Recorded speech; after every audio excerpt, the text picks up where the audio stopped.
Hey, folks, welcome to the DarkHorse podcast live stream number 185. I am Dr. Bret Weinstein. I am sitting with Dr. Heather Hying. Who is clearly in need of a shirt change. A shirt change. So apparently we clash, which I don't acknowledge as a thing. I think a person can clash within what they're wearing, but two people shouldn't be clashing. But I am color deficient. Not only do we clash, but I clash with the set. Oh, so no. You're double. I'm out of sorts. Well, maybe we'll just lean into it. It's the punk version of DarkHorse. All right. Right? If they don't like it, that's on them. Now in magenta. All Yeah, right. and now in we got magenta. a little slice of dog behind us. By the way, if you're always just lovely. listening to the audio version, we don't clash. We're in fact perfectly color coordinated and well adjusted to the chromatism of the set. Here we are. It is August. It is August 2023, and we are going to talk some about COVID today because it persists in our world and in its in the way that the world dealt with it and how those repercussions continue to persist. Yes, it's true. We are going to make a slight departure from our usual mode. We are going to discuss COVID in our usual mode, but I am also going to try out a new mode of making points that is somewhat more, shall we say, narrative. We might even say it's no. What were you going to say? No, I think I should say it after you do your thing and see if it fits. Very good. Yeah. All right. Well, let's not forget to do that. And we may talk a little bit about music as well. All right. At the end here. Okay, so we're not going to do a Q&A today. So it's just this, and we're going to tell you all about the other ways to find us at the end. But as usual, we do start out at the top of the hour with our with 3 ads, sponsors whom we have carefully chosen and vetted, and who we actually truly vouch for. This week it's Seed, Biome, and Paleo Valley. Without further ado, Bret, you are up first. I am up first, so I don't even have a model to go on, but I'm gonna read what's on the page. I did give you a script. Yeah, but the reading part is not as easy for some of us. Okay, here we go. Our first sponsor this week is Seed, a probiotic that really works. If you've tried probiotics before and gotten nothing out of it, try Seed. It's designed differently from other probiotics. It's designed better. It actually works. Hey, this is going all right. Yeah, it is. Your gut and your immune system work together, coordinating your body's response to the world both around and within you. Seed helps improve the health of your gut, the health of your gut microbiome. That's the way that sentence reads, which means that it supports you becoming healthier overall. Our resident gut microbes directly impact the development and function of the immune system. Even before we're born, microbes inform your immune system, teaching our body how to distinguish between benign substances and pathogenic antigens. That is, substances that our body doesn't recognize as its own. You can support your gut immune axis in a variety of ways, including by prioritizing sleep. New research suggests that the gut microbiome has its own circadian clock, and that changes your normal rhythms, to your normal rhythms, that's what this sentence says, can disrupt your microbes and the important functions they perform. Prioritizing regular sleep can thus help keep your gut immune axis healthy, the axis of awesome. You can also support your gut immune axis by taking Seed's DS-01 Daily Synbiotic. Seed is a plant-based prebiotic and probiotic with 24 strains that have been clinically or scientifically studied for their benefits. 16 of those 24 strains are specifically geared towards digestive health, as you would expect from a probiotic, and 4 of the 24 probiotic strains are known to promote healthy skin. Your skin, like your gut, has its own microbiome. Seed supports both gut and skin health. Seed is free from 14 major classes of antigens, including but not limited to sugar, animal products, soy, gluten, peanuts, glyphosate, dairy, shellfish, and corn. And Seed is basically double-hulled with its capsule-in-capsule design. It is engineered to maintain viability through your digestive tract until it reaches your colon, where you want it. And the same design makes it resistant to oxygen, moisture, and heat, meaning that no refrigeration is necessary. Seed's Daily Synbiotic supports gut, skin, and heart health and micronutrient synthesis. We have heard from several people who have used Seed and report improvements to their digestive function in 24 to 48 hours. So, start a new healthy habit today. Visit seed.com/darkhorse and use the code DARKHORSE to redeem 25% off your first month of Seed's DS-01 Daily Synbiotic. That's seed.com/darkhorse and use the code DARKHORSE at checkout. Our second sponsor this week is Biome, maker of knobs and OBS. Knobs is a new kind of dentifrice. Dentifrice being anything you use to clean your teeth, toothpaste or powders or knobs. Knobs are fantastic. Biome, that's B-I-O-M without the E on the end, is focused on transparency, safety, and efficacy, and Knobs is a truly fantastic product. Let's talk fluoride. Fluoride is the anti-cavity ingredient in most toothpaste that you already know about, but as we discuss in our book, the fluoride in drinking water and toothpaste is not in a molecular form that is found in nature or that has ever been part of our diet. And ever more research is pointing to neurotoxicity from fluoride exposure, especially in children. Knobs from Biome does not contain fluoride, but unlike competitor products, Knobs does include a different and far better remineralizing agent. That's hydroxyapatite. Hydroxyapatite is the main component of the enamel in your teeth, and it is in your bones as well. It is as effective as fluoride in remineralizing teeth without the toxicity. Hydroxyapatite doesn't merely stop cavities from forming, it can even arrest tooth decay once it's underway. Knobs also has no abrasives like charcoal or baking soda and no sulfates, parabens, phthalates, or microplastics. No BS. It's right there in the name. Furthermore, Knobs comes in the form of dehydrated tablets, which allows them to be shelf-stable without any preservatives. Take a tablet, chew it a few times, and brush as normal. Your teeth are going to feel fantastically clean because they are. Also, unlike with toothpaste, TSA has no interest in Knobs because they're tablets, so if you're flying with Knobs, you don't risk losing your dentifrice in security. So check out Knobs at www.betterbiome.com/darkhorse. That's Biome without the E. Once again, that's BETTERBIOM.com/darkhorse. Listeners can enjoy 15% off their first 1 month supply of Knobs, so go to betterbiome.com/darkhorse now to discover a great new way to clean your teeth. Good stuff. It's really good stuff. I really, the more I use it, the more I feel like it is the right way to be doing this. And all of those years of paste that falls off your toothbrush and every other indignity is just, it's you know, you mentioned this before, and I love the Knobs, but the, I don't know, maybe it's a sex thing, but I could count on the fingers of one hand that I've had toothpaste fall off my toothbrush. That's because you're doing it wrong. This is just a problem that you invoke every now and again. I'm like, really? I mean, it may be that it doesn't happen as often as I think it does. But it's traumatic every time. It's so maddening because... Do you drop it like on the dog or something? And toothpaste is more expensive than you would think, right? It's just... I know exactly how there are fewer in a tube and it's more expensive. And so you lose one. So you like the dosing of the Knobs as well. Well, the dosing of the Knobs is good, but the point is when you lose no risk of pouring 4 into your mouth at once. Toothbrush worth of toothpaste into the sink, then what do? Because only the very bottom part is sullied, but you really wouldn't want to. I mean, it just. Let's put it this way: chewing up the tablet and then brushing your teeth makes so much more sense. I have had my toothpaste fall off a million times. I'm not concerned when it happens that much. All right, but still, Knobs is great, and if this is a problem for you, that is toothpaste falling off your toothbrush, Knobs solves that problem. Just, chew the knobs with your mouth closed. Good point. In general, chewing with your mouth closed is advisable. Okay, our third sponsor, our final sponsor this week is Paleo Valley. Paleo Valley makes a huge range of products. We talked about their beef sticks last week, and everything we've tried from them has been terrific. Today, I want to tell you about their superfood golden milk. Golden milk is also known as turmeric milk. It's delicious, nutritious, hot drink rich in turmeric, usually made in a base of either milk or coconut milk, your choice. Turmeric is a flowering plant in the ginger family and grows across much of tropical Asia. Just as with ginger, the rhizome of turmeric has been used culinarily and medicinally across cultures for a very long time. Modern research backs up ancient traditions. Isn't that great when that happens? And it often is.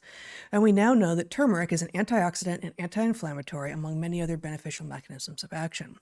And a particularly delicious way to get turmeric in your diet is through golden milk. If you cook, you know that you can use turmeric as a spice that you add to your food, but you don't end up adding that much. It's a little much, whereas in golden milk you can get a pretty high dose and it's delicious. Enter Paleo Valley's Superfood Golden Milk. Paleo Valley's delicious product has turmeric, of course, but also ginger, again, a close relative, cinnamon, black pepper, coconut milk powder, a little bit of monk fruit to add sweetness, and several species of mushrooms as well, not standard in golden milk. Lion's mane, reishi, shiitake, and cordyceps. It's gluten-free, grain-free, soy-free, non-GMO, and it's delicious. Paleo Valley doesn't cut corners. They source only the highest quality ingredients, and they use whole ingredients, unlike many competitor products.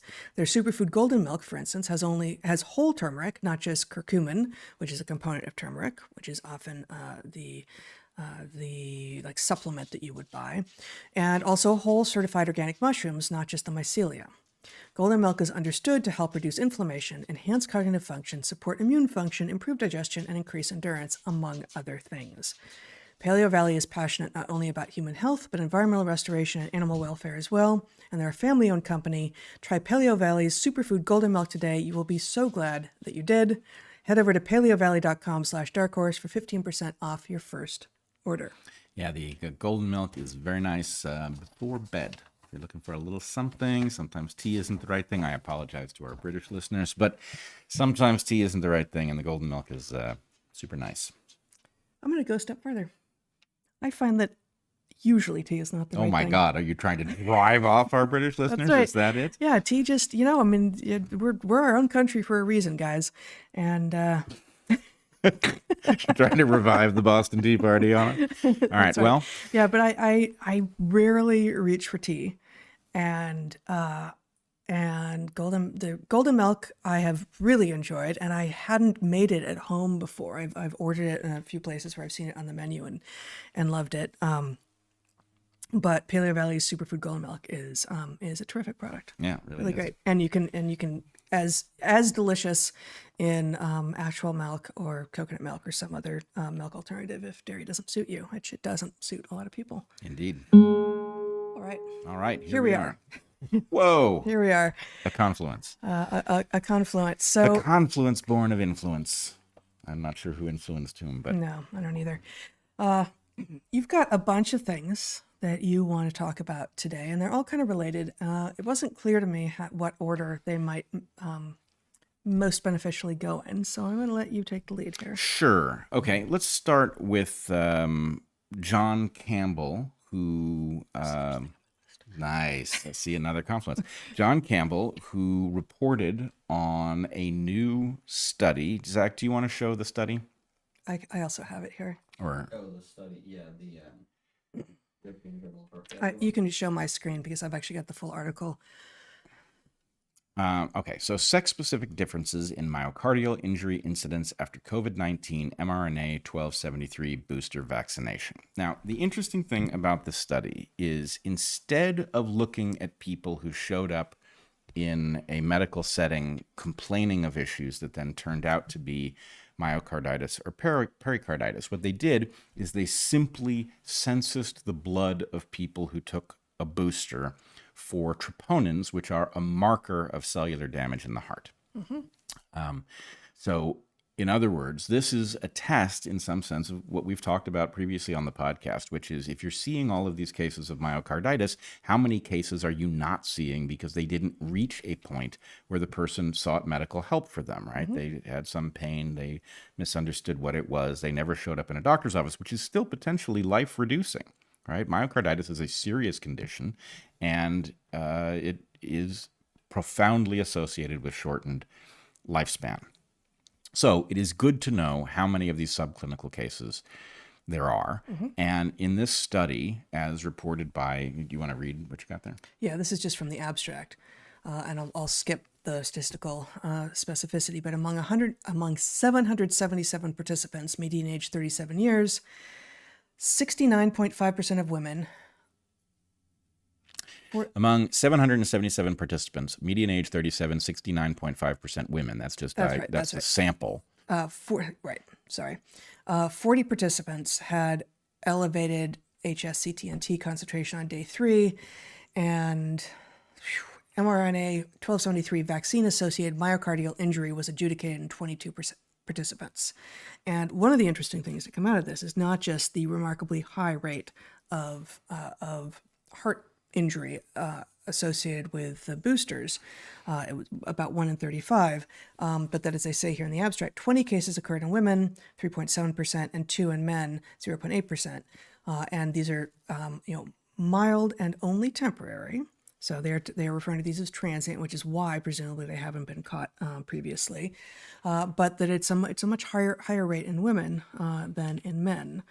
which is, of course, the opposite direction of the less transient injury that we've been hearing about more. And, of course, part of what is raised here is what does it mean that it is transient? Right. That the indicator is transient is true, but that doesn't mean that there aren't lasting effects. Right. And in fact, as I have pointed out again and again, the heart is a very special tissue in which damage it produces a scar rather than a proper repair. Even in tissues where you have a proper repair, there's a limit in almost all tissues. There are a couple of exceptions, but in almost all tissues, there's a limit to how much repair you can do in a lifetime. So even if you have a repair in which a loss of function is not detectable, what these things do is they advance the aging of those tissues so that you can, you get a certain number of those repairs in life.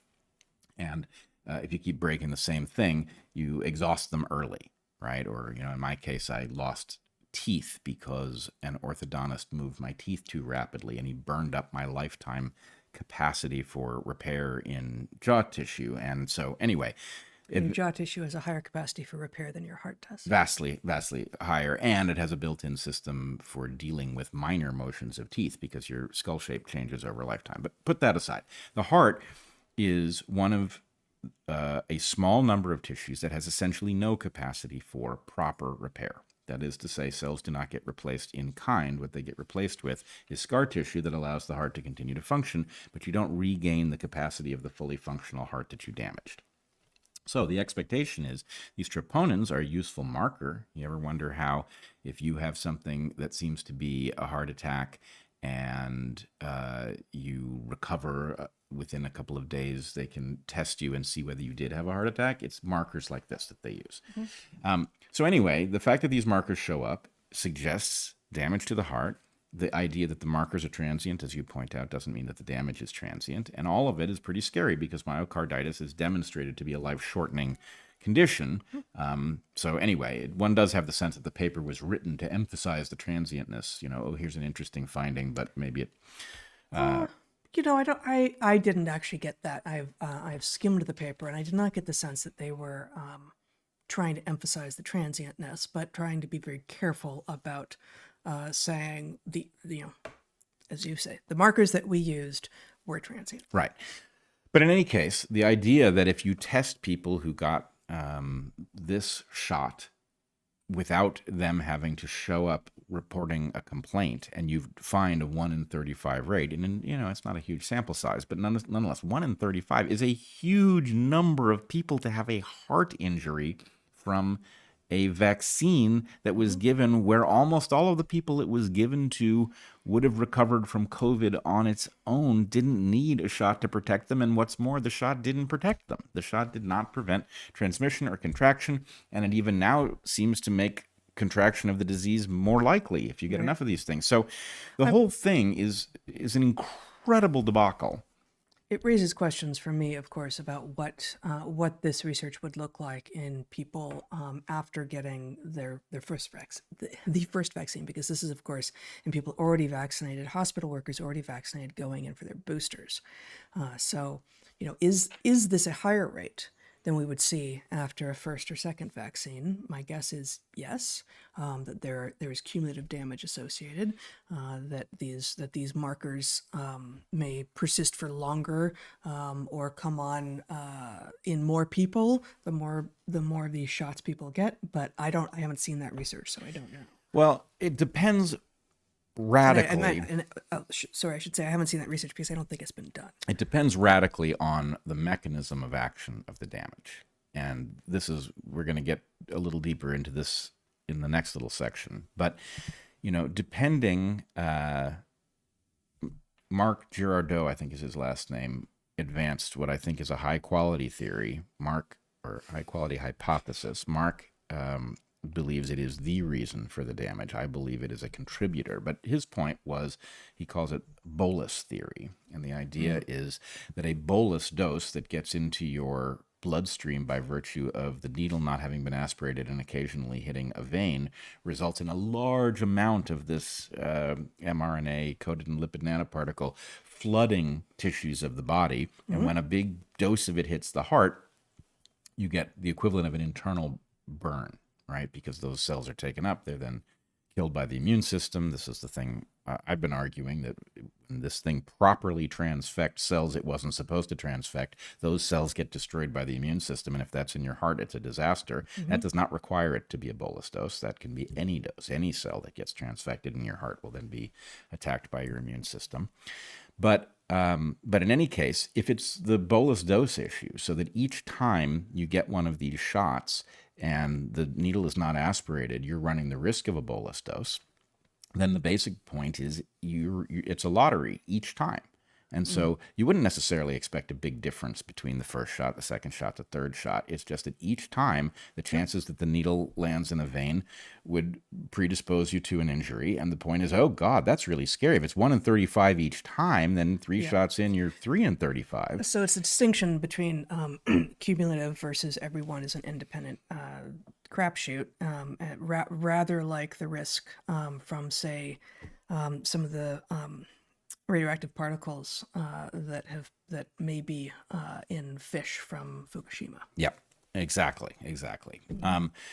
So in any case, the large background rate of this is not a minor issue, and you would have damage even if the thing worked correctly, but the damage would be in a tissue where you could afford it if the thing worked according to its design. The point at which it escapes your deltoid and is circulating in the body, it's a crapshoot in that regard too. And the fact is, again, we're dealing with 1 in 35, which is an unacceptably large rate. But now imagine that, they're not looking at markers for damage to your kidneys. Right. But the flip side, the hopeful side of the bolus hypothesis is that if you weren't affected, then you're scot-free. Right? Like if that is the the mechanism of damage, the mechanism of action for damage, and there is actually no reason to expect that there's only one. But if that were the only or the by far primary mechanism of action for damage, and you didn't get the damage after a shot, then you should. We hear from people less now because there's people are less focused on the vaccines and there are fewer mandates and all of this now. But I've heard from people who are living in fear because they've been vaccinated and are quite worried. And I think the bolus hypothesis, if it is true, should be promoted to people as evidence that you should nothing that you have done should prompt you to now live in fear of something that you cannot change. And if you did it and you seem to have gotten away with it, good for you. Well, I slightly differ with this because the degree to which people were injured, they have a right to know for many reasons. The fact that there is obvious fraud. Of course they have a right to know. So the question is...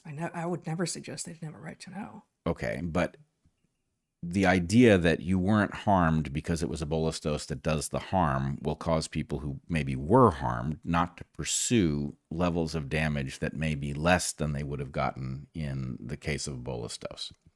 So there are legal reasons that they need to continue to be vigilant about this. There was fraud, which means that the immunity... I'm talking about individuals living in fear that at any moment they're going to keel over. You were talking about a very different level, and I believe that you're making it sound like I think that people should just move forward and not look back and not think about the incredibly diabolical things that were done to all of us as a society and many individuals. No, that's not true. Yeah. So don't straw man my argument here. I'm really not trying.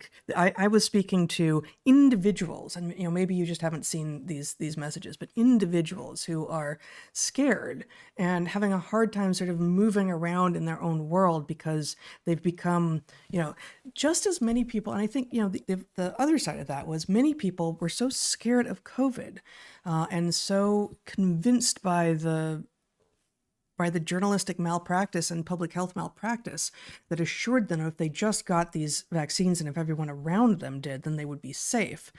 They lived in fear of those of us who didn't get them. Now, that was ridiculous. That was absurd, and there was no truth in that whatsoever.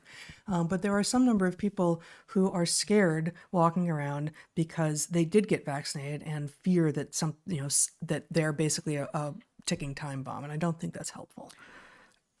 Well, I don't know what the right answer is. The fact is, even I don't know what. Every time I get on my bike and struggle up a hill or something, I'm grateful that I don't have to worry about whether I'm going to push my heart to some limit that I used to be able to reach that is now beyond my capacity because of one of these injuries. So, there's that. On the other hand, if you more or less seem to have gotten away with it with the shot, you don't have anything that you detected, should you proceed as if nothing happened, or should you be aware that you may actually have had some damage that was subclinical that has important ramifications? Maybe it has a 5-year time horizon. Maybe, by the time you've gone 5 years and not detected anything in terms of reduced heart capacity, at that point it would be justified to assume that nothing happened. But I don't know what the right answer is. On the one hand, I feel terrible for people who are walking around under this cloud. On the other hand, if it were me and I was walking around under that cloud, I would want to think very carefully through what it should alter about how I behave and what I expect. Because as terrible as it would be to think about that regularly, not doing it carries its own risks. But anyway, 1 in 35. Detectable heart damage for the third dose of a particular shot. If that number is either cumulative or in some other way compounding, then we need to understand what that pattern is. Further, if we're not checking for markers to damage to other tissues, as you point out in the Fukushima fish example, you don't find what you're not looking for. So now we have to be very precise here. A good vaccine, let's say a attenuated virus-based vaccine, will cause some damage to tissues because the immune system will target the cells that have been infected by this attenuated virus. However, it will not be the body-wide crapshoot that the mRNA vaccines are, because whatever virus was attenuated had a particular ecology where it was focused on invading cells that were useful to it and not focused on any cell it encounters. So there will be a limit to the amount of damage, and that was simply absent from the design of the mRNA shots. There is no targeting whatsoever. The targeting was entirely about where it was injected, and the fact that we knew that it escaped from the deltoid means the body is all open to being transfected with this stuff. And so therefore, what can we say?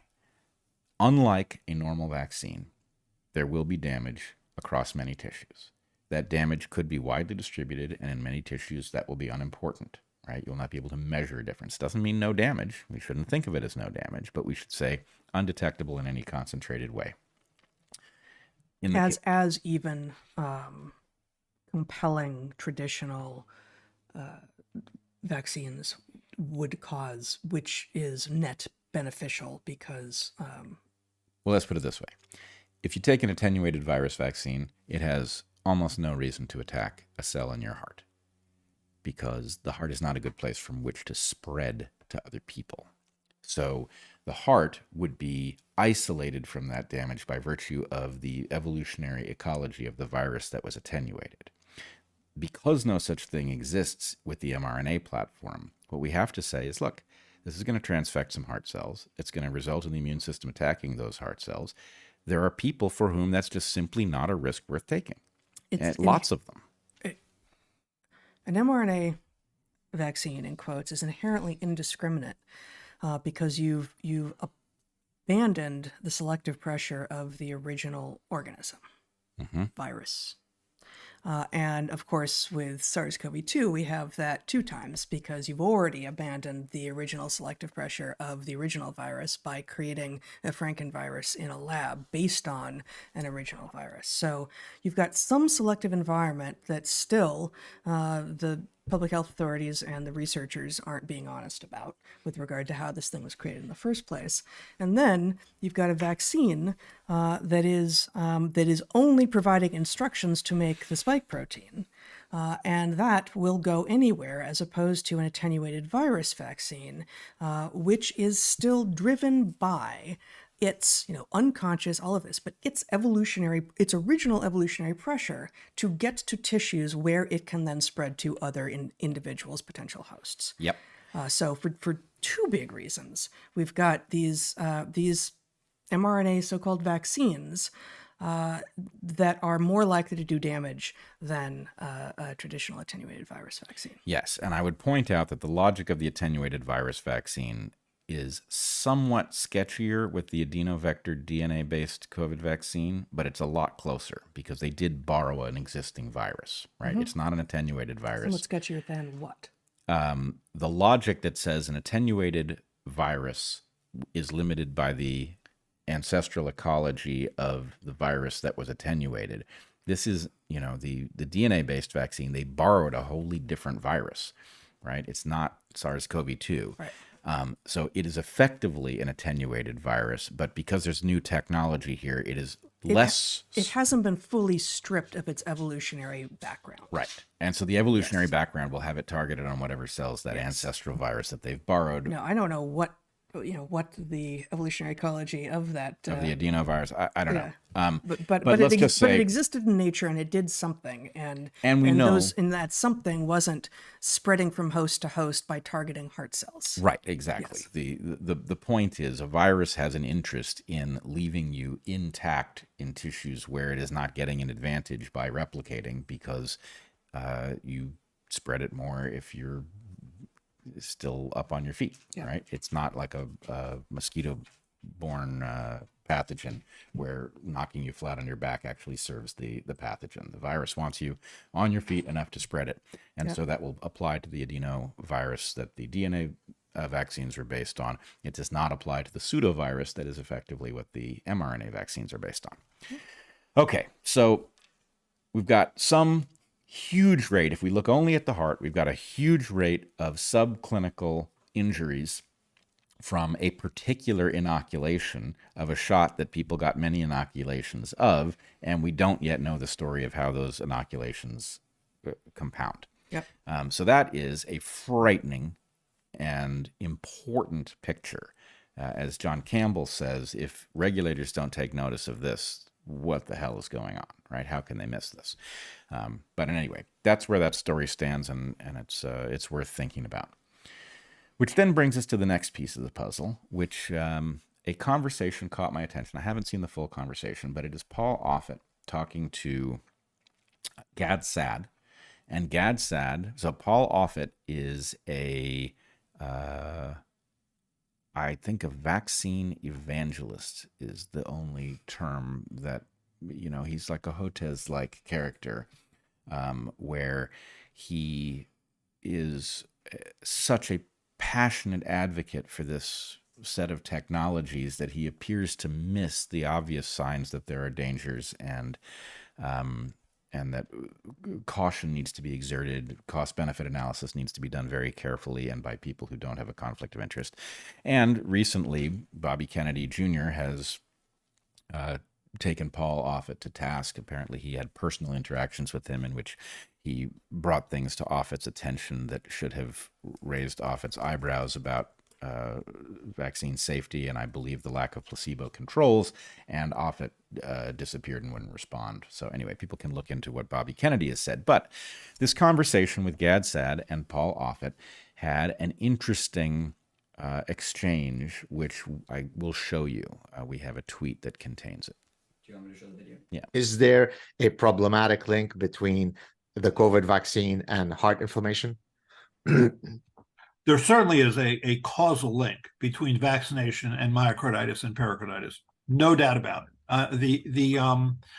It's unclear why. I mean, it may be, as was actually noticed in 2020, that SARS-CoV-2 virus, the spike protein, mimics one of the proteins on heart muscle cells, specifically the heavy chain of actin. So if that's true, then while you're making an immune response to the SARS-CoV-2 spike protein, you're also inadvertently making an immune response to your own heart muscle. All right, so the attribution was cut off on the screenshot there. That was from a tweet by, I believe, Chief Nerd, which has been an excellent account, basically an aggregator that brings together all kinds of interesting information surrounding COVID policy and treatments. It's Nick Hudson. He is, I believe, he has taken the clip from Chief Nerd, but anyway, Nick Okay. Hudson tweeted Okay. it. But in any case, what Offit says here is interesting because Offit, who is a vaccine evangelist, acknowledges, in fact, he says there's no doubt that there is a causal link between myocarditis and pericarditis and the COVID vaccines. But then he goes on to explain what he believes the mechanism is. And he says that it is likely because the spike protein, and mind you, DarkHorse got fact-checked over the claim that the spike protein was cytotoxic, and that was claimed to be misinformation, though it is clearly not misinformation. Offit here blames the spike protein, and what he says is that it is likely that because the spike protein mimics the heavy chain of the actin protein in the heart cells, when you create an immunity to the spike protein, you are also creating an immunity that will target your own cells. Now, on the one hand, that is a major admission. Yep. Right. It sure is. Some of us tried to warn about autoimmunities, about heart damage, about many different components, and we were ridiculed. We had our Censored, demonetized, the whole thing based on true facts. Yes, and notice, let's say that his story is right, that that's what's going on here. Well, guess what? Those of us who said you don't know the long-term effects of these shots, they couldn't possibly be safe, we couldn't possibly have been righter, right? What this says is there was no way to shortcut this safety process and get the benefit of it, because what you needed to see was what pathologies developed down the road, and you haven't had enough time to see those pathologies. So that is a complete vindication of the idea that they had no right to tell us that these things were safe, because long-term harms were unknowable at the time to anyone. Okay.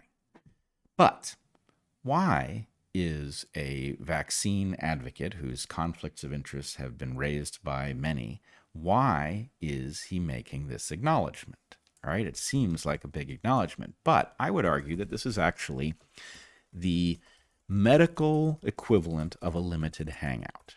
Mm-hmm. Meaning, define limited hangout. Limited hangout is a term in security, state, and espionage circles for a presentation that minimizes a particular set of facts, does report something true, but minimizes the significance of it so that it will sort of satisfy the desire to know that something bad happened. You know, it throws somebody under the bus or some process under the bus while rescuing some core element. Yeah. And it allows those who have been suspicious of the claims to say, "See, they acknowledge the thing. They're not the bad guys." Right? No. Okay. And this is going to be a big theme for today's podcast. But the issue here, I believe, why did all of the skullduggery that unfolded around these vaccines happen? Everything from the false demonization of repurposed drugs to the claim that things were safe and effective that couldn't possibly be, to the statistical skullduggery that we will get to soon. Why did all of this happen? Well, this is a hypothesis, and I've said it before, but the hypothesis is that pharma, which is a very difficult business, it is hard to find things that actually improve human health and that actually fight disease. It can take decades to get it done from the point that you have something promising to the point that you have something that has been demonstrated to work and to be worth the harm that it does, and all drugs do some harm. So that can be decades out. So that's a very hard profile, and it cannot work. You can invest hundreds of millions of dollars, billions of dollars in something and then get nothing back. It's risky. So, okay, that's the situation. Pharma had something that was potentially radically changing of what is medically possible. It had the solution to a problem that was very difficult to solve. And the problem that was very difficult to solve was many places you want a cell to produce something it's capable of producing, but the genome doesn't support it either because there's a broken gene in the genome that isn't producing the right product, or because the genome doesn't contain the code at all. And so you want the cells to do something. In principle, you could edit it in, but how the hell do you get enough cells edited to make a difference, right? If you can't produce insulin, how do you get enough cells to take up the gene that would allow them to produce insulin to solve your own problem internally? And the mRNA platform is brilliant, right? It bypasses the nuclear genome and it inserts the mRNA message into the cytoplasm where the cells do what they're told and they transcribe it and they make any protein you want. That is a brilliant mechanism for solving this problem. But it has a giant gaping flaw in it, which is any cell of yours that produces a foreign protein, which is what inherently will happen when an mRNA message is introduced into your cell, will be targeted by your own immune system and destroyed. You will create an autoimmune disorder. That's what it will do when it works. How the hell are you going to bring such a thing to market? Well, you would need a solution to the following problem. How do you get it to only those cells where that's a cost worth paying? How do you keep it out of your heart, for example? Well, you can't do it by coating it in a lipid nanoparticle that's just simply a fat attracted to other fats, because all of your cells are covered in fat. It's completely indiscriminate, right? And nobody can afford to have this happen in their heart. And it's not the only tissue where that's true, but it's the most obvious of them. So they had a platform that solved a huge problem, and they had no way to deliver it safely to market because they didn't have a targeting mechanism. What a shame. Well, I thought it was Rahm Emanuel who said, don't let any good crisis go to waste. I was recently told that it was Henry Kissinger who first said that. I don't care which one it is. I'd love to know if Kissinger said it first, but nonetheless, it sounds like something he might have thought. In any case, okay, so they had a pandemic. They had a technology they couldn't bring safely to market, and the emergency allowed them to do it, right? The emergency allowed them to go through emergency use authorization, to get people on board with taking it because people were so scared of COVID. It allowed them to basically push aside all of the safeguards that should have prevented a prototype technology like this from reaching the market without demonstrating safety. You had something to say.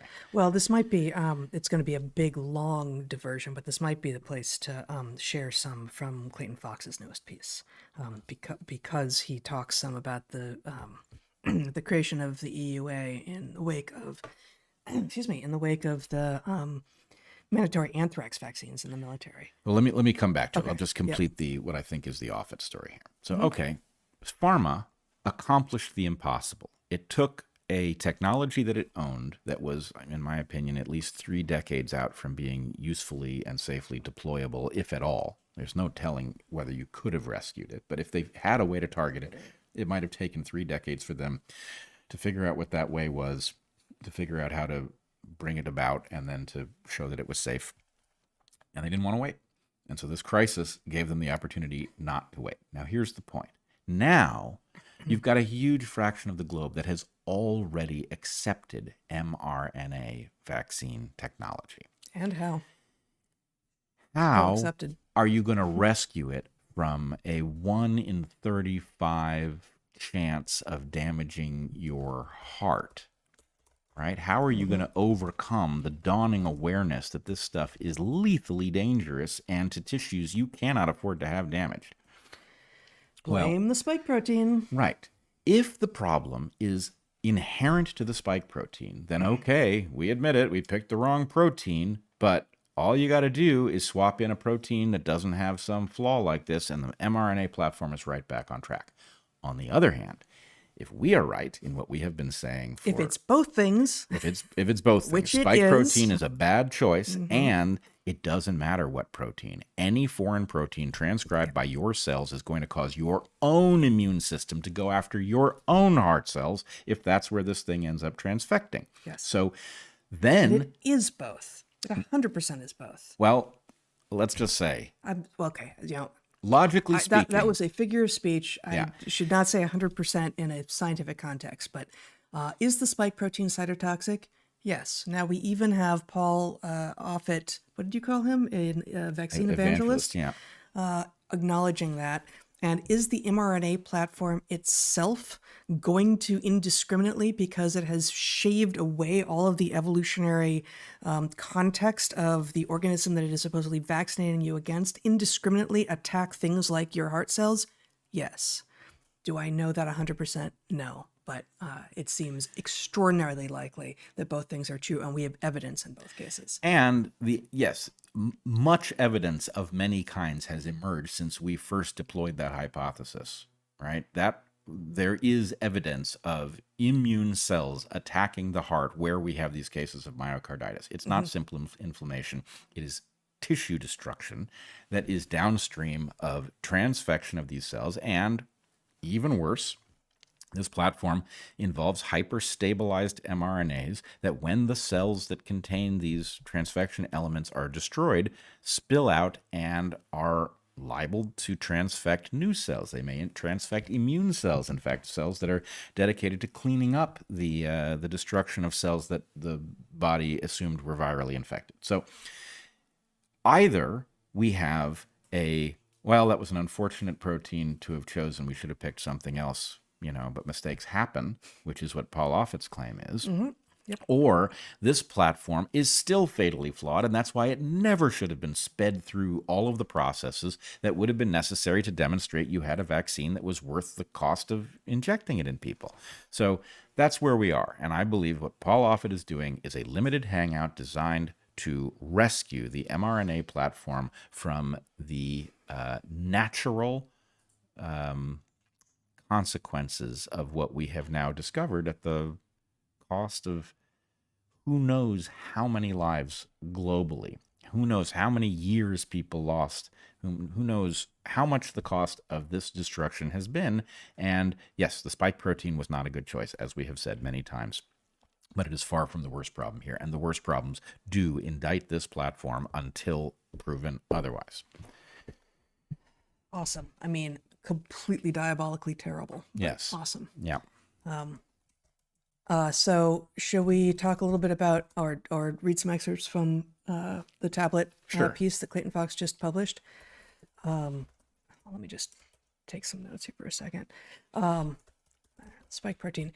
Okay, so Clayton Fox, whom we are now friends with, and we have talked, we've read some of his work here before, is publishing regularly in Tablet, and Tablet has become just an amazing, maybe it always was. I have come to understand it to be an amazing publication, not just because of what it is publishing of Clay's, but here's a piece that came out on yesterday called "Thinning the Ranks. Using Vaccines as a Political Weapon, U.S. military leaders have wrecked the force's combat readiness and morale, current and former soldiers tell Tablet." And so here's the pretty great image that runs with the piece. And God, excuse me. I have some excerpts highlighted that it's a long piece. I highly recommend it. We'll link to it in the show notes. I highly recommend the whole thing, but sorry, I'm making people dizzy. Here's the first excerpt. From the military standpoint, the mandate was not just a matter of life and death, but also of national security. So I should say, they're talking specifically about military vaccine mandates, which you also had a conversation, and actually he cites your conversation on DarkHorse in, was it like October or November of last year? October 22. I had two two conversations with a total of 6 or 7 former. I think it was 5, and then an attorney associated with their claim. People in the active members of the military. Yep. Yeah. So from the military standpoint, the mandate was not just a matter of life and death, but also of national security. If infection swept through the ranks due to troops refusing to take available vaccines, not only would that destroy morale and discipline, but it could also leave the country unable to respond to an attack or emergency. The problem with this argument is twofold. First, COVID-19 never posed a significant acute risk to healthy young people, the very demographic that overwhelmingly makes up the military, which means the vaccination drive was, at best, unnecessary. Secondly, according to several sources, the military's approach to the vaccines, rather than emphasizing combat readiness, was used as a disciplinary tool to enforce political conformity and punish independent thought and ideological dissent. That's an important sentence right there. I've seen everything from don't ask, don't tell repealed to gay marriage legalized to people are allowed to put gay pride flags in their offices now, said a member of an elite infantry unit with over a decade of service. The jarring thing, he explained, was that the same military that boasts about its tolerance became rigidly intolerant on the question of bodily autonomy and vaccines. Quote, you can get exemptions for religious beards if you're Muslim. You can get exemption to wear headgear instead of your issued hat. That's fine. I'm all for it. If you can do the job, you should be allowed to do it. But then, for a vaccine that's violating the Nuremberg Code, and all of a sudden we're the problem, that's what's bizarre to me. Many of those who refused the vaccines did so on the grounds that the mandate violated the Nuremberg Code of Ethics for permissible medical experiments. The first line of the code reads, quote, the voluntary consent of the human subject is absolutely essential. Those citing the code point out that these COVID vaccines had not even finished their clinical trials at the time troops were being pressured and or mandated to take them, and were therefore being asked to sacrifice their Nuremberg-derived rights. Health authorities in the U.S. dismissed that claim on the grounds that the vaccines had received emergency authorizations and were therefore not strictly experimental. I don't know if you want to add something there, or I should go to the next excerpt. Yeah, I do want to add something. Okay. It's a general comment about, obviously, since I had covered this story, some of this wasn't new to me. On the other hand, the story is quite exhaustive, and what it revealed to me was that what we saw informally play out in the wider world, right, the bullying that took place over people's justifiable skepticism of new so-called vaccine technologies, that played out in the military in a very different way because of the formalized hierarchy, right? The military requires a formalized hierarchy, which means that essentially everybody except the lowest rank was in a position to boss somebody else around. And so to the extent that you were formally empowered to do this, people took on a kind of,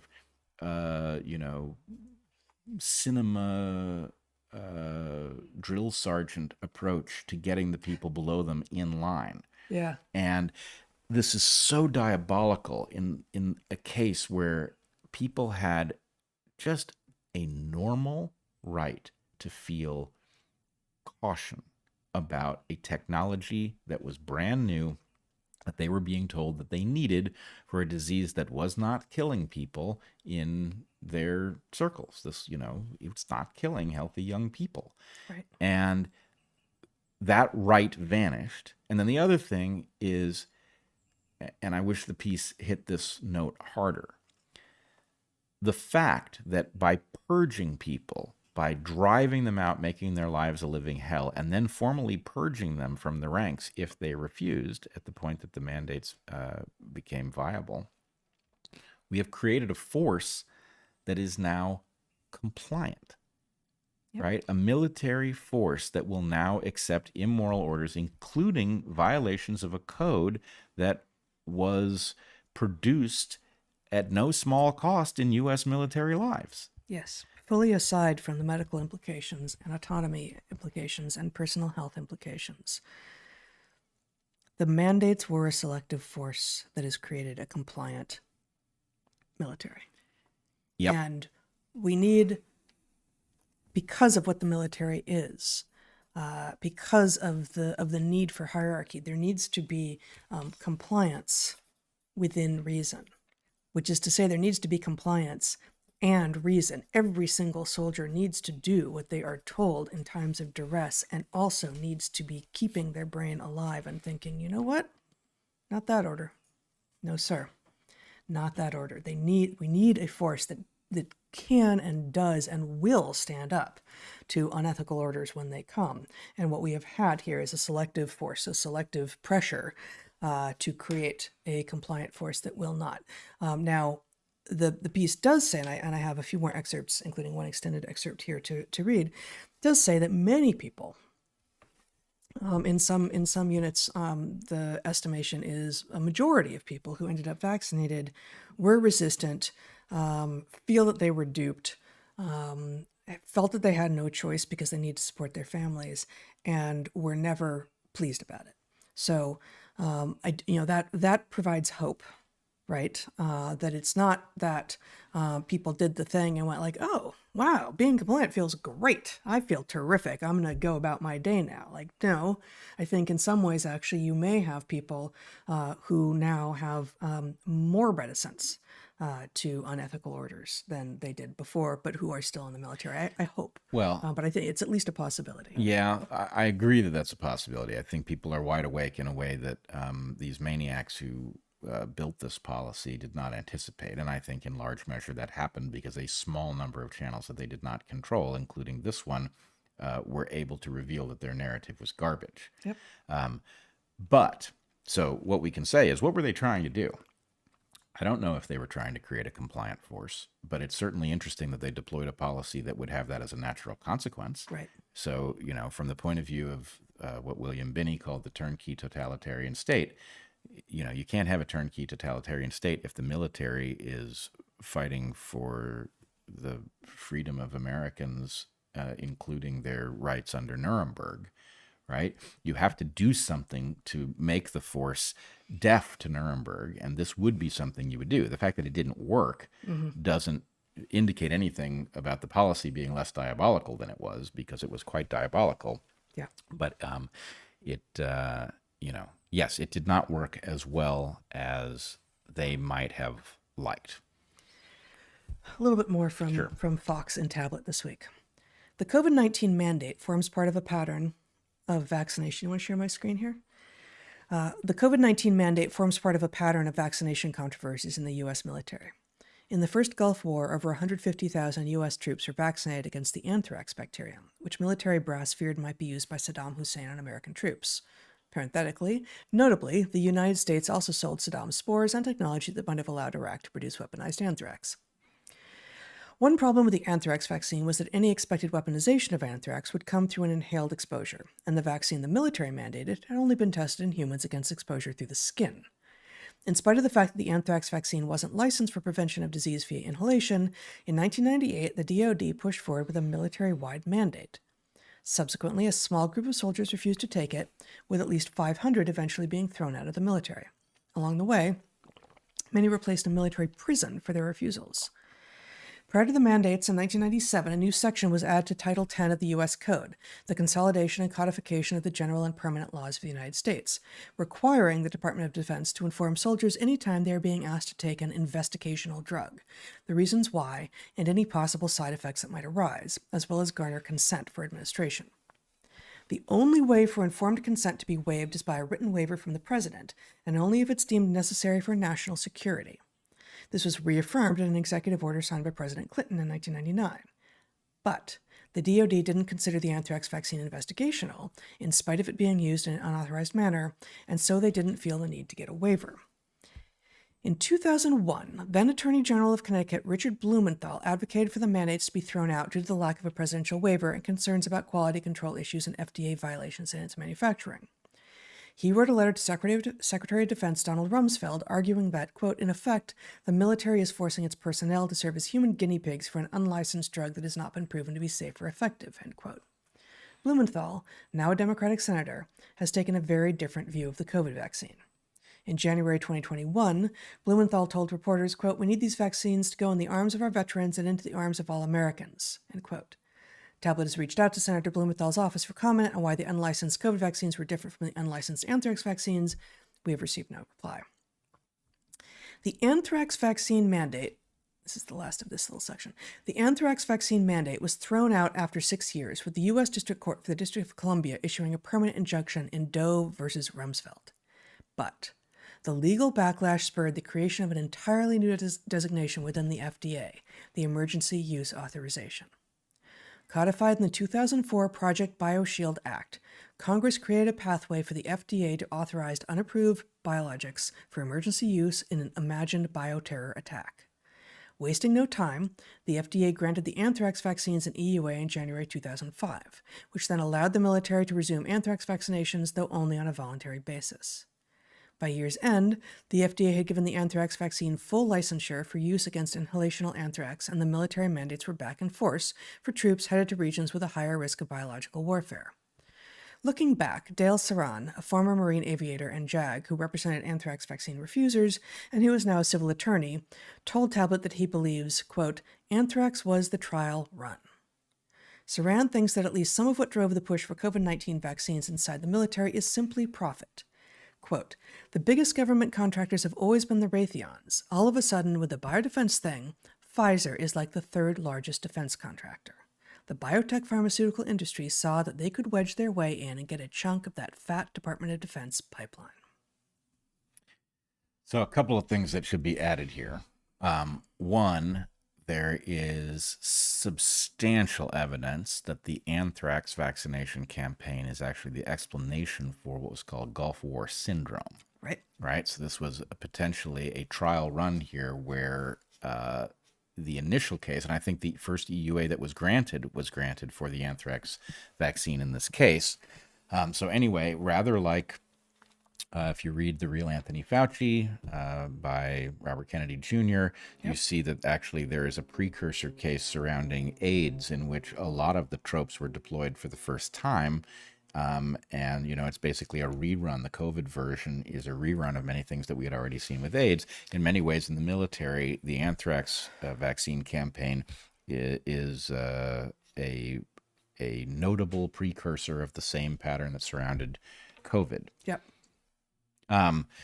So, yeah, completely shocking how this unfolded in the military context, especially in light of what the military is needed to do. I mean, they deployed a vaccine whose safety they didn't know anything about, or very little, on a force that is necessary to protect the Republic. That's right. So one last thing. I'm going to skip a few of these, but one last thing. This is from a member of the military. There's been an agenda, again, in the Fox piece in Tablet.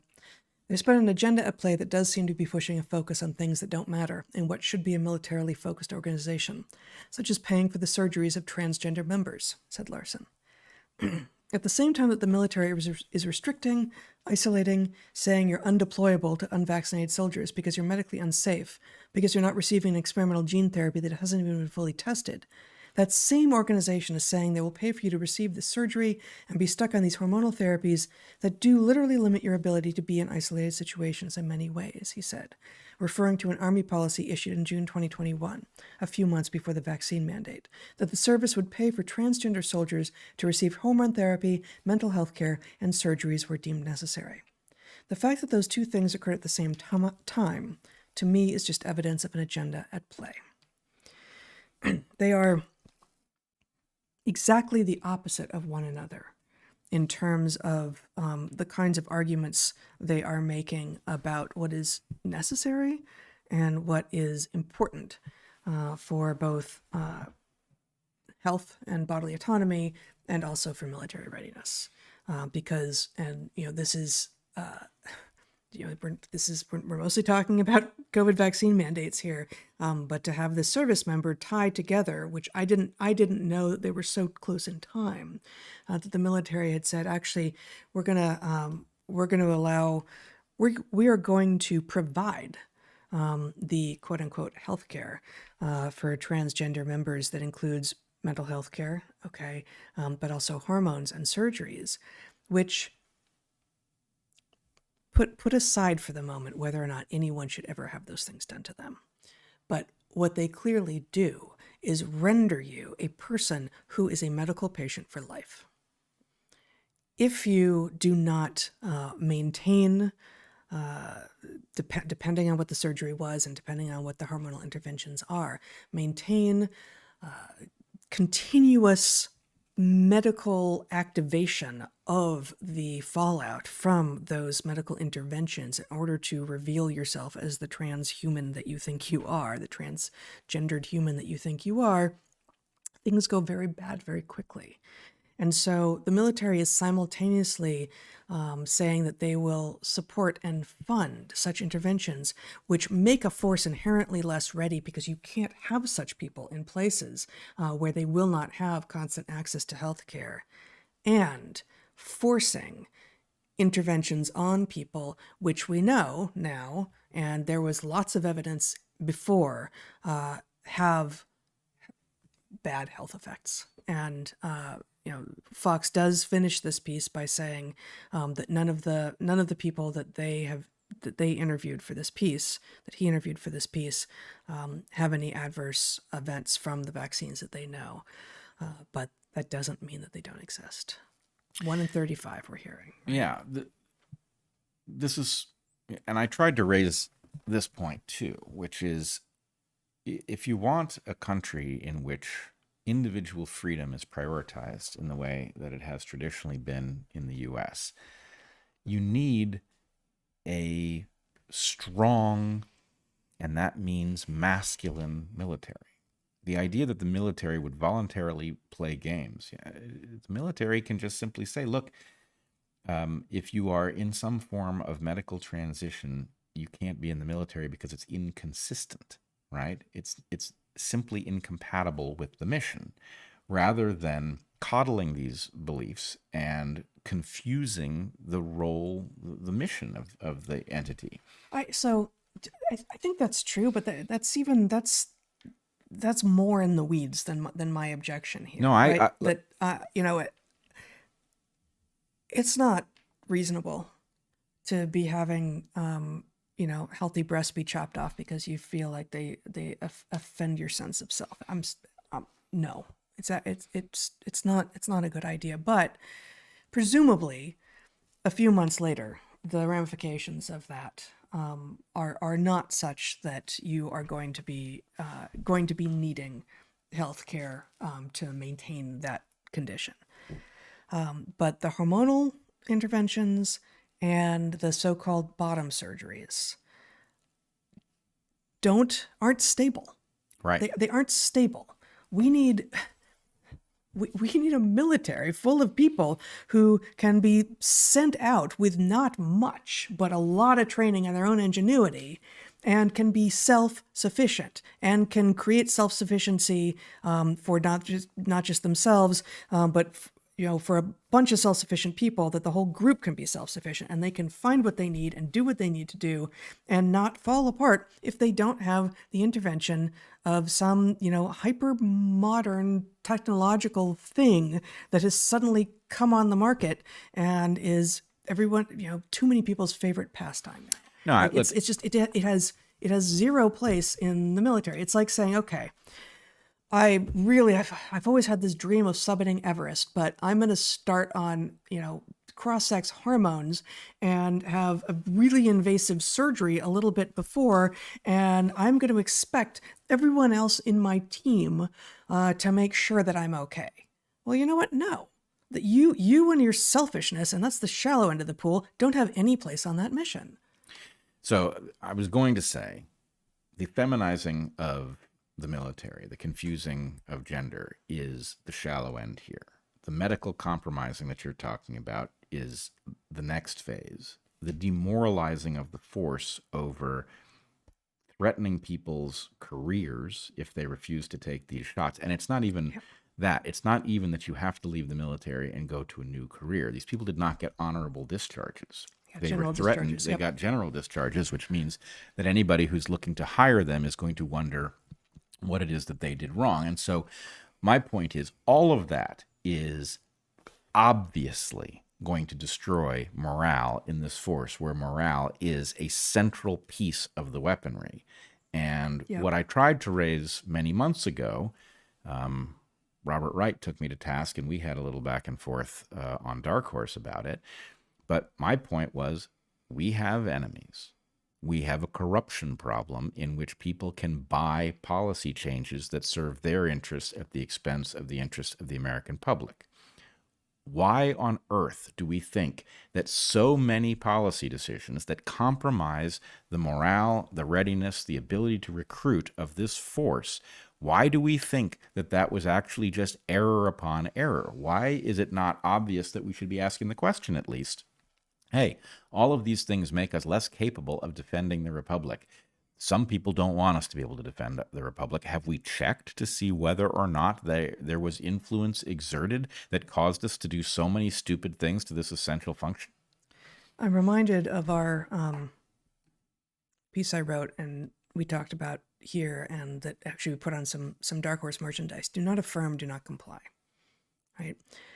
both the language of affirmation of your child's preferred gender, and less so compliance, because compliance does have a negative connotation. But affirmation is certainly the word used because it's this very positive affirmation. But that message needs to be heard. That message needs to be heard by everyone for sure, but it's going to be harder to hear and therefore even more important for women to hear. Because on average, a well-known, well-replicated psychological conclusion is that women are more agreeable, which is a term of art in psychology, right? That agreeableness, as one of the big 5 personality traits, is higher in women than in men. And that means less likely to argue, less likely to disagree, more likely to go along to get along, right? And there are places for agreeableness, and there are places for disagreeableness. And like many of the differences in sex between humans, the differences point to the fact that both have their place and that both are valuable. But as we move towards valorizing female typical ways of being over male typical ways of being across domains, we are putting ourselves at risk because the male typical ways of being also have their place. And at the point, like, this is the most obvious place. At the point that we're doing that to our military, this should be extraordinarily obvious, right? The military is historically, traditionally, an entirely male place. Now, many militaries have some female members, but it is never going to be, the military is never going to be a female phenomenon, nor should it be, right? This is ridiculous, right? So your point about compliance, about increasing compliance in the military, is actually another kind of feminization, because compliance is itself a form of agreeableness. You're right. And so this is yet another way that we are effectively feminizing our military. And we can talk all day long about what kinds of domains we would like to see, quote unquote, masculinized or feminized. And in general, I don't use those terms. But if we start with the conclusion, again, well replicated from psychology, that agreeableness is more common in women than in men, and that all of us have some agreeable moments and all of us have some disagreeable moments, just, it's not necessary to go there. But if we start with that well understood conclusion that agreeableness is more common in women than in men, and we also understand that the military historically requires a hierarchy, and for everyone beneath everyone else to actually follow orders, but not when they are unethical. What we don't have is an agreeable military historically. We have one that recognizes hierarchy and keeps its brain alive. Whereas compliance, agreeableness, just for the sake of agreeableness, just for the sake of not causing trouble, is not what we need in the military. It's quite the opposite. Actually, it raises another point that you have made. You have objected when people have said that men are more competitive, and you've pointed out that men are differently competitive. I have written peer-reviewed articles on this topic, yes. Your point has been that female competition tends to be more cryptic. Yes. And the issue of a military force in which men are empowered to push each other around a bit, to compete with each other, that's part of the thing that makes the force work, is now shifting into a mode in which people are cryptically bullying each other and using powers in ways that they were not designed in order to force others to demonstrate compliance to a normal order. That does sound more like the female mode of competition and not the male one. So you don't want whisper campaigns driving what is done in the military, right? That is completely dangerous. You also want the altercations that men will get into in the military to be exposed to everyone. You want them to be out in the open, so that also, I mean, just at the most basic level, if you do end up deployed, if you do end up seeing combat, you know who's got what skills and who's willing to go up against what and when. Yep. You absolutely can't have this being cryptic. You can't have cryptic competition in a military environment. This makes no sense at all, and that's what we're doing. No, I can speak to the male side of this. Males pushing each other around, exposing each other's flaws, this kinds of stuff that men do when they are gathered together, those things are character building. And it doesn't mean that they're all nice, right? But the point is, in the end, when you are, in some sort of a firefight, you know who you're in battle with, and you know what they're made of, and what they're made of is better than what they walked through the door with, because You leveled them up. you leveled them up. Exactly. Yes. Yeah. Man, we are making a mess of things. Yes, we are. Yes, we are.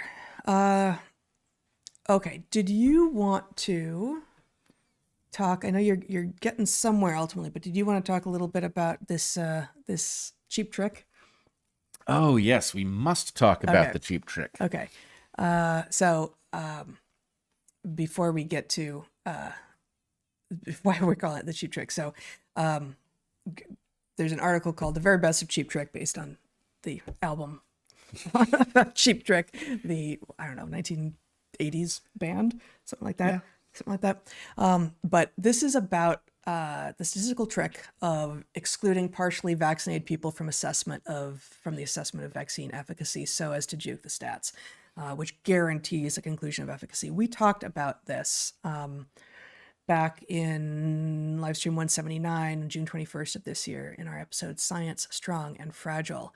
And it's an analysis that we talked about then, done by these two guys, Martin Neal, a professor of computer science and statistics, and Norman Fenton, whom you have had on DarkHorse, professor of risk information management. Both of them are in the School of Electronic and Electrical Engineering and Computer Science at Queen Mary University of London. And they have actually, you've got that on the screen there, Zach, an early paragraph in this piece. You can scroll down if you want, but I'm just looking at it on my screen. The cheap trick is simple. Categorize those who are vaccinated as unvaccinated up until some arbitrarily defined time period after vaccination takes place. The time period might be 7, 14, or 21 days. The supposed justification for this practice being that the benefits of the vaccine do not accrue until it has had time to kick in. And before it becomes effective on day 7, 14, or whatever, the recipient is considered to be unvaccinated. So these authors, Neal and Fenton, have put together what Zach is showing on the screen, this fantastic new compendium, which apparently you asked them, as we see on screen here. Recently, the DarkHorse podcast covered the issue, and shortly after, Bret Weinstein asked me if there was a comprehensive list of studies that had deliberately committed this cheap trick. So they've put together this article, which is fantastic. They say, our first attempt to provide such a list, it contains a mix of observational and other studies that have employed the cheap trick when assessing vaccine effectiveness for either infection, hospitalization, or death. Note that as well as numerous and varying time periods that the trick might be employed, there are 4 ways in which this kind of selection bias might take place. Miscategorized. The vaccinated are categorized as unvaccinated, or twice vaccinated is categorized as single vaccinated, etc. Unverified. Those who are vaccinated but cannot be verified as such are categorized as unvaccinated. Excluded. Those who are vaccinated but are infected before 14 days or whatever are allocated to neither the unvaccinated nor vaccinated categories, but are instead simply removed from the analysis. And undefined. The definitions of vaccinated and unvaccinated are left intentionally undefined. And that exclusion that exclusion version of what they're calling the cheap trick has tended to be overlooked. We're not going to go through all of these, but it's a remarkable list. And if you want to just scroll quickly through these, we've got New England Journal of Medicine, British BMC is British. No. I don't remember what BMC is. Infection Diseases, JAMA, Lancet, Open Forum Infections, the Journal Vaccine, again Lancet. And for each of these, they specify, hold on, just slow down a second. So there's BMJ, British Medical Journal, and Nature. And here we have Neal and Fenton saying, with regard to each of these, what it is that the cheap trick that was clearly deployed in the study was. New England Journal of Medicine, Nature, Lancet, Vaccines, and on and on and on and on and on. We've got the CDC's official definition. We've got an official report from various public health authorities, more with JAMA, New England Journal of Medicine, Nature, Lancet. Wow. Those are some, and those are major journals. These are And major. of course they're major journals because it is those papers and the fact that there's more than one of them, and in fact many of them, that have been the basis for the argument that these vaccines are not just safe and effective, but it is your moral obligation to take them because they are just that frickin' good. And look at all the con artistry. Look at it. So, a reminder for people who maybe didn't see our initial analysis: the degree to which this simple misfiling of people or ushering them out of the data set entirely when they show up in an inconvenient place can create an impression of overwhelming efficiency. I think if the delay was 2 weeks, you get an impression of efficacy at 85%, or was 83%, something like that.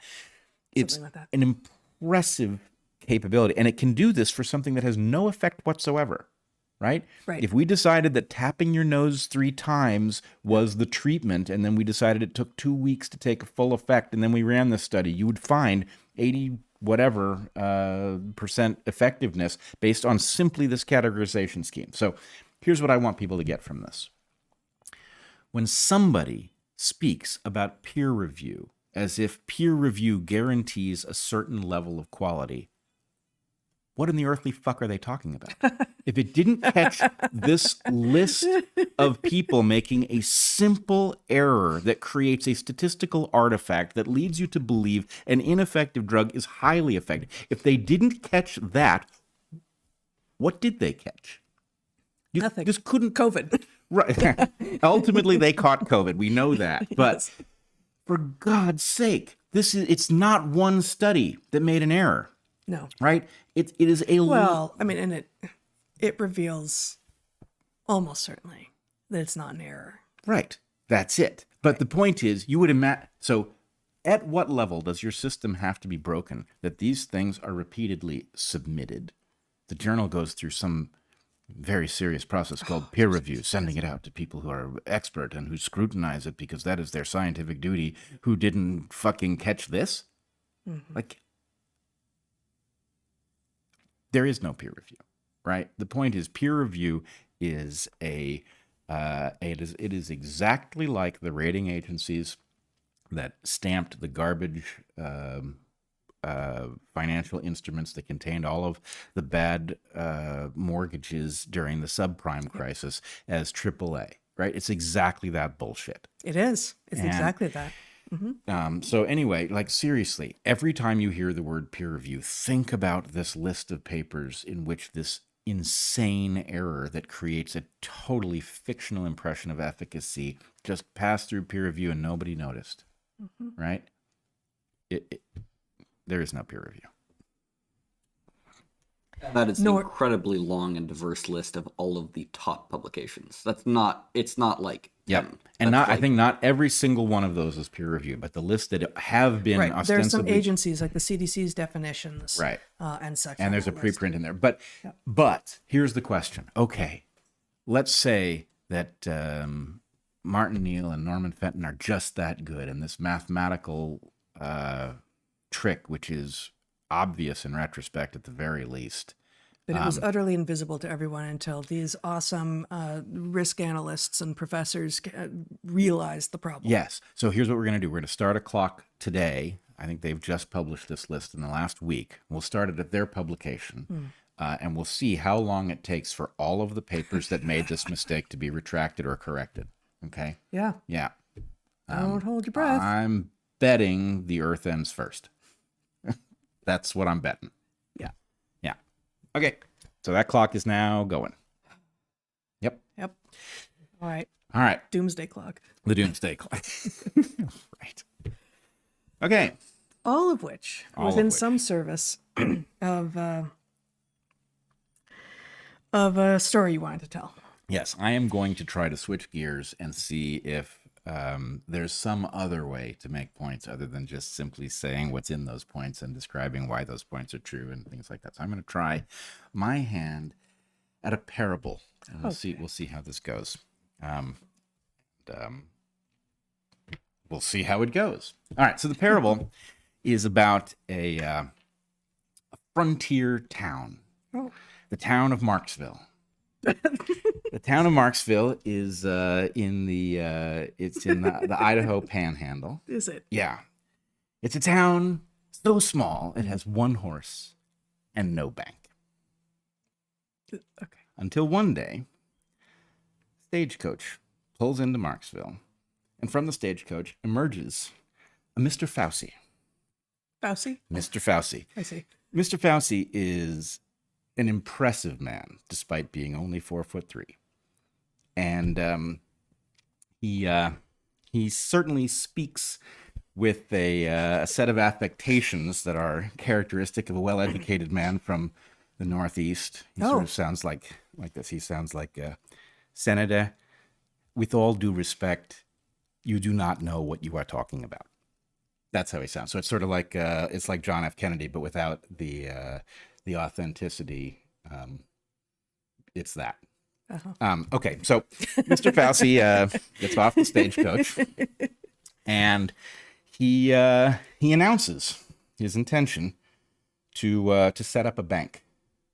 First Pharma, in fact, is the name of the bank. First Pharma is setting up a bank in Marksville, and he describes the need for a team of men to build the bank. He needs men who are willing to work hard, long hours.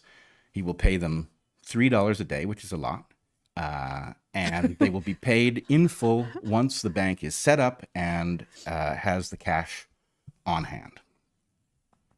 Of course, with that amount of money at stake, lots of men show up ready to do the work. He goes to the lumber yard and he opens a line of credit, and he begins to source all the materials. The men work long into the night. A week later, the bank has been erected and another stagecoach arrives. And from that stagecoach, all of the necessary equipment and supplies for a fully functional bank is brought into the building, and the bank is open for business. And Mr. Fauci announced that because he's in a town where, Marksville is, it's not full of fools. These people are suspicious of people coming from the outside, outsiders, drifters, and all that. And so anyway, they look at Mr. Fauci with a certain skepticism, and he says that what he's going to do is for anyone in the town who puts their savings into the bank, not only will their savings be secure in his institution, much more so than it would be in their mattress or buried in the backyard, but he is also going to give, with every new account, a free toaster. Not just any toaster, though. Toaster? Yeah, a toaster. A bank. It's a bank. They're giving you a toaster for opening it. It's what banks do. Okay. So, but it's not just any toaster, right? Certainly not. It's an ivermectin, which is the it's a good it's the DarkHorse of kitchen appliances. Is the it? ivermectin toaster, Sure. and this actually persuades a few people who, upon hearing that they're going to get a toaster, if they will just simply put their money in the bank and leave it there for a month, they will get their toaster.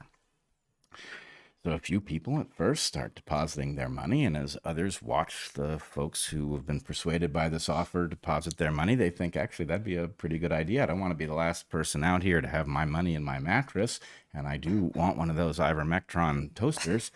And so the townspeople begin to deposit their money, and business picks up 3 straight days from open in the morning to close at night.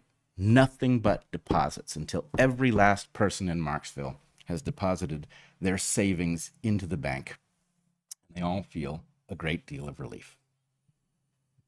Until the next morning. The next morning, they awake to a rather unpleasant discovery. The bank isn't open. There's no sign of life. It is shuttered. And a quick check around the back reveals the door wide open. And Samuel Harrisburg is the first townsperson to enter the bank and to discover it has been completely stripped of everything. There is none of the equipment necessary for banking. There is no evidence of Mr. Fauci. And Samuel Harrisburg walks through the bank and he opens the front door where the townspeople have gathered, and they stream into the bank to start wrapping their minds around what has happened. And Alexei Karenson, upon seeing the bank stripped, leaps onto the teller's counter, and he says, "It was a scam! They've taken all our money! They lied about everything!" And at that moment, Lenny Bret burst through the saloon doors. I don't know why the bank had saloon doors. In retrospect, the people in the town should have taken that as a sign something wasn't right, but the bank definitely had saloon doors. And Lenny Bret burst through the saloon doors into the bank, and he comes in with the dog on the leash.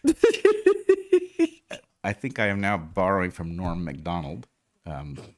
It's okay. He's so gone. apologies to Norm Macdonald if you're up there. I'm sorry, unless you're digging this, in which case I'm less sorry. But my in any case, Lenny Bret strolls in with the dog on the leash, wearing the medical scrubs. Sure. And the dog stands on the hind legs, and he summons all of the wisdom he has gained through the training. And he says, "But are we still getting our toasters?" At which point, Alexander Scott, the pastor of the local rationalist church, says, "Oh, don't be stupid. Of course we're getting our toasters. Why would they lie about that?" At which point, all of the people in Marksville nod their heads affirmatively. End of parable. My God. Yes. I will say, before you get to your comment, I realize that I have left hanging the question of whether or not the townspeople got their toasters. I will perhaps revisit the question next week. So until then, I'm sorry, it's just a classic cliffhanger. Maybe they get their toasters, or maybe they don't. Why would they lie about that? Yeah. Why would they lie about that? Yeah. No, I mean, parable taken, point taken. I'm not totally sure what Samuel Harrisburg's role in the town or the parable is, but Well, you notice he doesn't have a speaking part. no, doesn't he invite everyone over? He opens the Saloon main doors, doors, which doesn't take exposing much. the saloon doors inside of the bank. All right. Well, I'm sorry, often after I've seen a performance and, people are like, "Hey, what do you think?" Like, you'd have to give me some time. I'd rather not talk about it right away. I'd like to have it percolate, and I don't want to just, right. I don't know what I think yet, Brett. Well, you don't know if they're getting their toasters. That's why. Now I do actually know if they're getting their toasters. That much I know. Do you? Yeah. All right. Well, yeah. I don't. I haven't written that part yet, but I will soon. Yeah. Maybe that's it. Yeah. I've apparently stunned you. Yeah. No, you have. I guess I think I will. Maybe I'll talk about music next time, and maybe that is it. All right. Maybe that's it. That was awesome. Yeah, that was awesome. I don't know what to say. We will have another great guest episode coming up on Saturday, Yes. right? And make sure to tune into that. We forgot to say at the top of this hour, which is a mistake, that you can now join a watch party anytime we do live streams at our locals, which you can get to on Rumble. I think it's a join now button, something like that.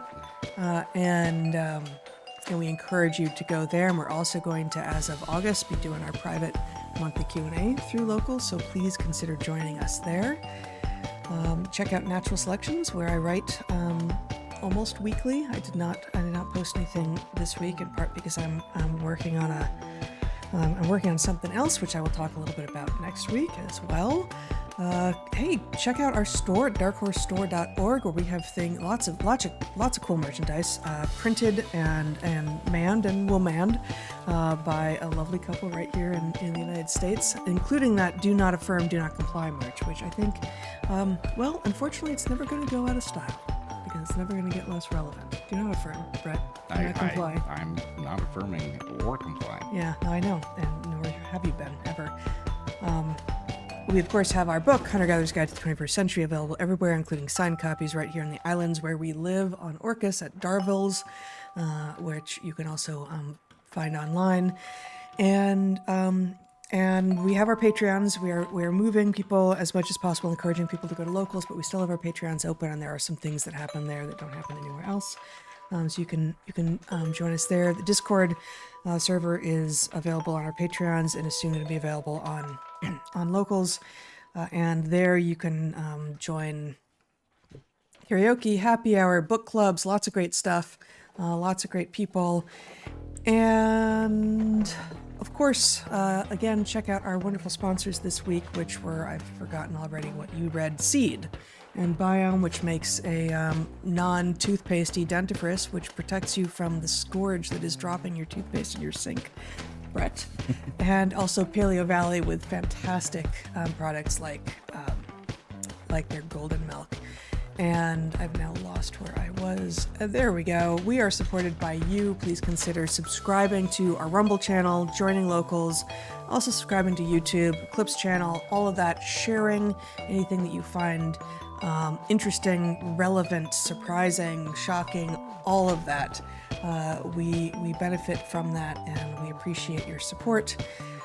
Until we see you next time, be good to the ones you love, eat good food, and get outside. And demand toaster truth.